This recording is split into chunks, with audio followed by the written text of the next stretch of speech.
Okay, folks, Andrew Bopros here. Well, got another signing, Isaac Rex. I know a lot about this guy. I saw him play quite a bit in college, and clearly, Jimbo Harbaugh is not happy with this with the personnel we're going into. So, Isaac Rex, an interesting signing, guys. I know you guys are probably going to think, who cares? Nobody. He's a nobody. Whatever. Really interesting backstory on this guy. So, a lot to talk about. Let's get into it. Bull Bros.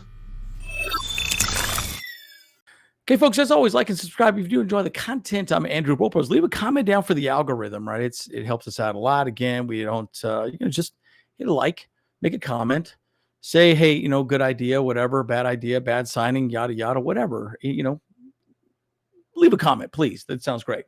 We're here to communicate with you guys. But again, oh boy, Jimbo Harbaugh is not happy with the tight end room, clearly signing another tight end at this point. Now, Isaac Rex is an interesting guy. Again, I'm going to get into him in a second.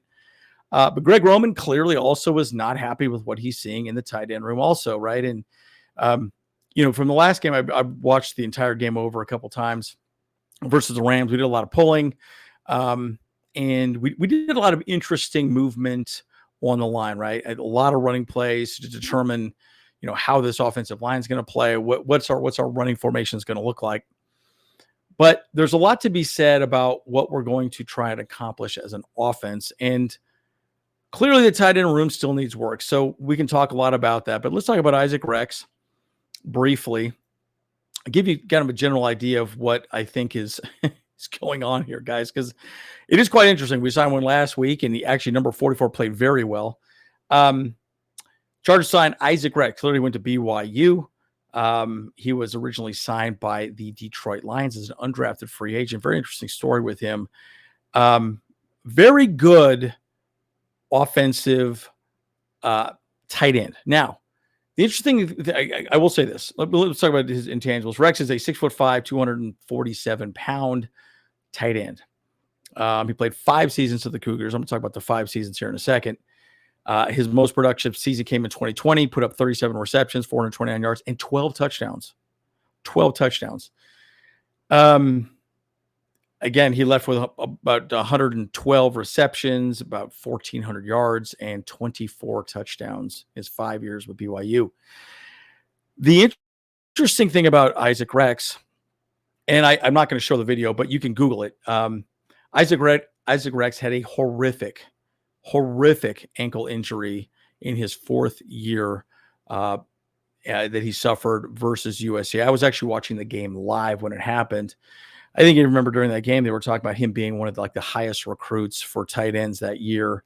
And he was expected to be absolutely super high, 3rd, 4th round. He was expected to be a very high drafted tight end. A lot of people say, oh, he's the next Travis Kelce. He's this and that. Great hands, great awareness, understands space in zones, does a great job in all of that. Now, I've also viewed him as a bit of an he's not a great blocker. So to me, I kind of wonder where he fits within the tight end room, right? Because you got Donald Parham, who is a very bad blocker. And then you got Stone Smart, who's a converted quarterback, and now a tight end who is not really a great blocker either. But Isaac Rex has great hands. Now, but what does this really state, though? To me, this really says 2 things. One, that the Chargers are not happy with our undrafted free agents, Luke Benson and Zach Hines both. I think they gave them a shot, but clearly they have not worked out, right? And that sucks because I really thought Zach Hines was going to be an undrafted free agent. I thought was going to make the squad, right? So, but this move clearly says, all right, we're looking for our 4th tight end, right? Who's that going to be? Stone Smart, Donald Parham. Does Isaac Rex makes the team? I mean, he's got fantastic hands. He actually was worked out yesterday. So on the 21st, I completely missed that he was working out for the Chargers, but he was signed today. And it's really an interesting situation, guys. I mean, I'm very curious to see what your guys' thoughts on this. But again, extremely prolific at BYU. Very good scoring tight end.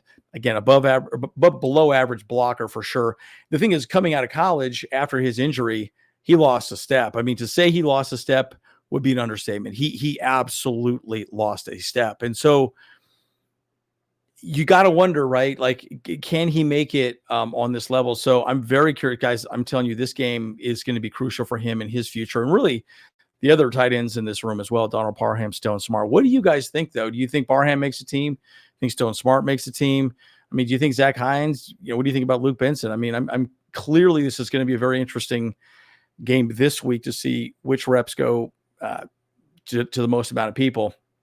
I would suspect Isaac Rex probably gets most of the reps just because we've already seen a lot of what the other tight ends can do up to camp and everything to this point, right? So, but I really want to hear your thoughts on this. It's a very interesting signing. It's a signing, from a personal note, I was so saddened to see him snap his ankle the way it was. And guys, it is on the internet. It's pretty disgusting. But yeah, he was carted off. It was pretty horrible. So guys, as always, Andrew Bopros, again, leave a comment down for the algorithm, please. As always, bolt up. See you in the next one. Hey, what's up? Cameron Dick here watching Bolt Bros podcast. Let's go. Charged up, Bolt Bros on the night.